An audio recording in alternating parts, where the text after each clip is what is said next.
నిన్నటి దినం రాజధాని నట్టి నడిబొడ్డులో విజయవాడలో ప్రజాస్వామ్యం పైన దాడి జరిగింది.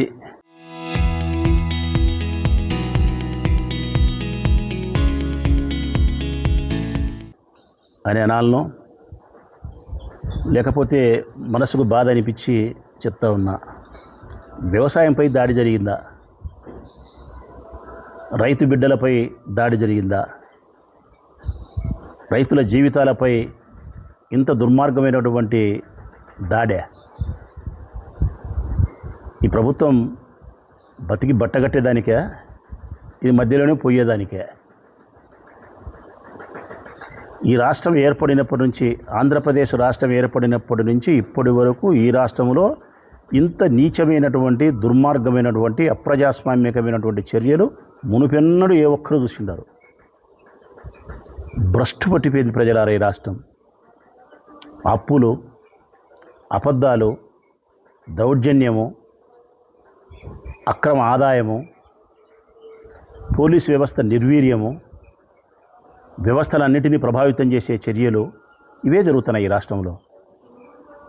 ఎక్కడ ప్రజాస్వామ్యం ఎక్కడుంది? ప్రజలకు మౌలిక సదుపాయాలు ఎక్కడున్నాయి? ప్రజల అభివృద్ధి ఎక్కడుంది? ప్రజల ఆకాంక్షలు ఎక్కడున్నాయి? వారికి ఆరోగ్యం లేదు, వారి ఆపద సమయంలో లేదు, వ్యవసాయం లేదు, పిల్లల చదువు లేదు, ఏమీ లేదు ఈ రాష్ట్రంలో. ఇదే ఉండే దౌర్జన్యమే. నిన్న విజయవాడలో జరిగిన సంఘటన అయితే అత్యంత దుర్మార్గం. రాజధాని నిర్మాణం పేరుతో ఇప్పటికే 50,000 ఎకరాలు తీసుకున్నాడు చంద్రబాబు నాయుడు.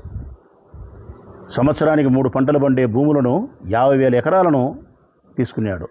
అది చాలదని చెప్పి ఆ 50,000 ఎకరాలకు ఇప్పటికేమైనా రాజధాని నిర్మించినారా? నిర్మించలే.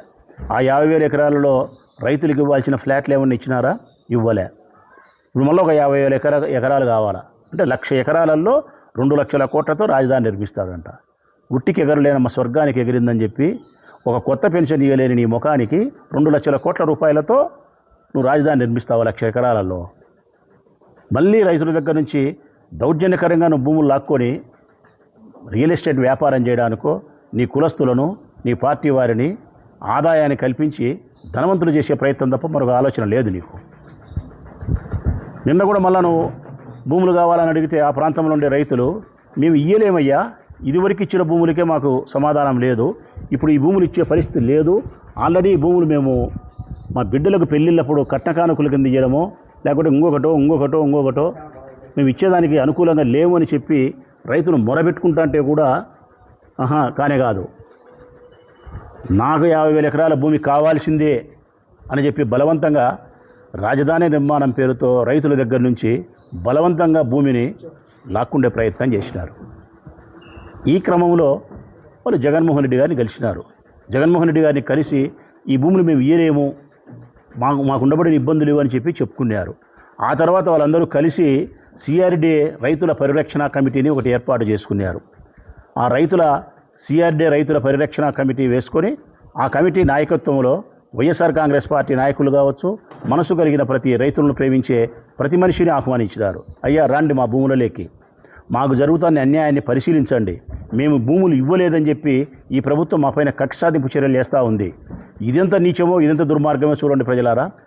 రైతులు భూములు ఇవ్వలేదని చెప్పి ఇవ్వని ఆ పూలింగ్కు సహకరించబడినటువంటి రైతుల యొక్క భూములలోకి అధికారుల చేత నీళ్లను బలవంతంగా వదిలిస్తున్నారు. భూమిలోకి మట్టిని దౌర్జన్యంగా తవ్వుకొని తీసుకుపోతున్నారు. ఆ భూమిలోకి రహదారులు నిర్మిస్తూ ఉన్నారు. అంటే గడ్డి తింటే మీరు ఇవ్వాల్సిందే అని చెప్పి ఆ రైతులను కక్ష సాధింపు చర్యలో భాగంగా చేస్తే వాటిని పరిశీలించే నిమిత్తం ఆహ్వానించినారు. ఆ సిఆర్డీఏ రైతుల యొక్క పరిరక్షణ ఆహ్వానం వేరకు వైఎస్ఆర్ కాంగ్రెస్ పార్టీకి సంబంధించిన మా నాయకులు ఆ భూములను పరిశీలించడానికి పోతూ ఉంటే, భూములను పరిశీలించడానికి పోతే వచ్చిన నష్టం ఏముంది ఈ ప్రభుత్వానికి?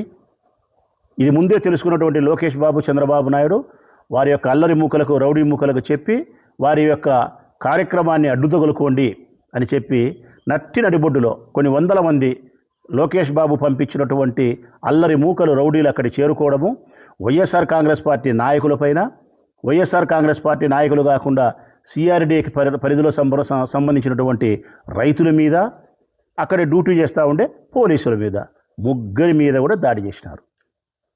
పట్టపగలు ఏ ఉట్టి పుణ్యానికి రైతుల యొక్క బాధను పరిశీలించడానికి పోతా ఉన్న సందర్భంలో లోకేష్ బాబు పంపించిన రౌడీలు రౌడీజం చేస్తారు.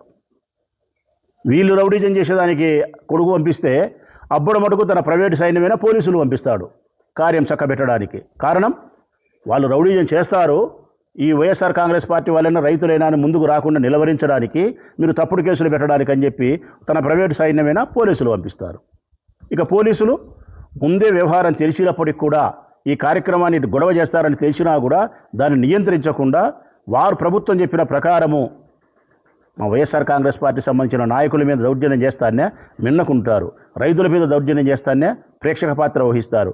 ఫైనల్గా పోలీసులకు దెబ్బలు తగిలినప్పుడు కూడా వాళ్ళు విసిరిన రాళ్ళు, వాళ్ళు విసిరిన కోడిగుట్లు, వారు చేసిన దౌర్జన్యం, కారు అద్దాలు ధ్వంసం చేయడం, నానాగా బీభత్సం చేస్తే పోలీసులు హృదయం లేని ఉద్యోగం చేస్తున్నారు. వాళ్ళ కానిస్టేబుల్కు దెబ్బ తగిలితే కూడా వాళ్ళకు రోషం తగలకపోతే మళ్ళీ ఫైనల్గా కేసులు మటుకు వైఎస్ఆర్ కాంగ్రెస్ పార్టీ వాళ్ళ మీదనే పెడతారు కేసులు. ఇది అయిపోయిన తర్వాత తెల్లవారితే ఈరోజు పత్రికల్లో ఆంధ్రజ్యోతి, ఈనాడు ఇంత లావు అక్షరాలతో రాస్తారు. ఏమని? రైతుల మీదకి దాడి చేసినట్టు కాకుండా వైఎస్ఆర్ కాంగ్రెస్ పార్టీ వాళ్ళే దాడి చేసినట్టు, రైతులకు ఏదో తెలుగుదేశం ప్రభుత్వం మేలు చేస్తూ ఉన్నట్టు, అంటే వాస్తవ సత్యాన్ని అంతా మూసిపెట్టి పూలింగ్కు సహకరించడం లేదు, భూములు ఇయ్యమని చెప్తున్నారు, కక్షాదిపు చర్యలు చేస్తున్నారు, వారి యొక్క ఆహ్వానం మేరకు వచ్చిన ఇదంతా మూసిపెడతారు.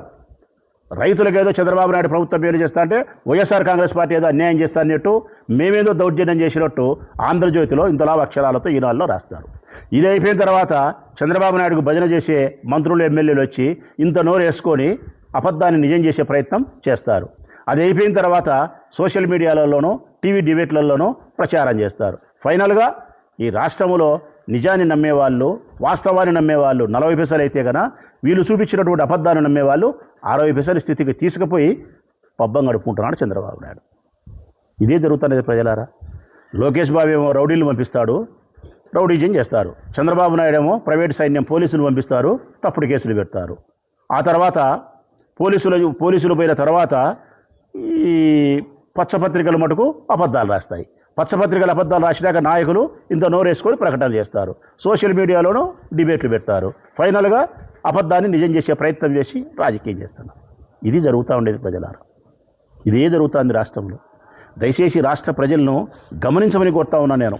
ఇది కేవలం ప్రజాస్వామ్యాన్ని పూర్తిగా చెరబట్టడమే కాకుండా, నా ఉద్దేశంలో అయితే యావత్ ఆంధ్రప్రదేశ్ రాష్ట్రంలో ఉండే అన్నం పెట్టే అన్నదాతలపైన చేసిన దాడిగా నేను భావిస్తాను. అన్నదాతలపైన చేసిన దాడి, అన్నం పెట్టే చేతిని నరికే ప్రయత్నం చేయడం, వారికి ఇష్టం లేని భూములను లాక్కుండే ప్రయత్నం చేయడం, రైతులను ఇంత గోడాడిచ్చిన తర్వాత, ఇంత బాధ పెట్టిన తర్వాత ఈ ప్రభుత్వం బతికి బట్టగట్టదే? ఈ ప్రభుత్వం బతికి బట్టగట్టే ప్రసక్తే లేదని చెప్తాను కదా. ఇంతగా రైతులను బాధించి, అన్ని వర్గాలలో బాధించి, ఇంత దౌర్జన్యానికి హింసకు పాల్పడిన తర్వాత ఈ ప్రభుత్వము నట్టి నిమధ్యలోనే పోతుంది. ఇది 5 సంవత్సరాలు ఉండే పరిస్థితి కూడా లేదు ప్రజలారా. ఈ వాస్తవ సత్యాలను గ్రహించాలని కోరుతా ఉన్నాం. మీరు ఎన్ని దౌర్జన్యాలు చేసినా, ఎన్ని తప్పుడు కేసులు మా వాళ్ళ మీద పెట్టినా, వైఎస్ఆర్ కాంగ్రెస్ పార్టీ జగన్మోహన్ రెడ్డి గారి నాయకత్వంలో రైతుల పక్షాన నిలబడుతుంది. రైతుల పక్షానే కాకుండా ఈ రాష్ట్రంలో బాధపడే బాధితుల పక్షాన వైఎస్ఆర్ కాంగ్రెస్ పార్టీ జెండా నిలబడుతుంది. మీరు ఎన్ని కేసులు పెట్టించుకున్నా కూడా ప్రజల కోసం, రైతుల కోసం కేసులు స్వీకరిస్తాం, పోరాటం చేస్తూనే ఉంటాం. మానుకునే ప్రసక్తి అయితే ఉండదు.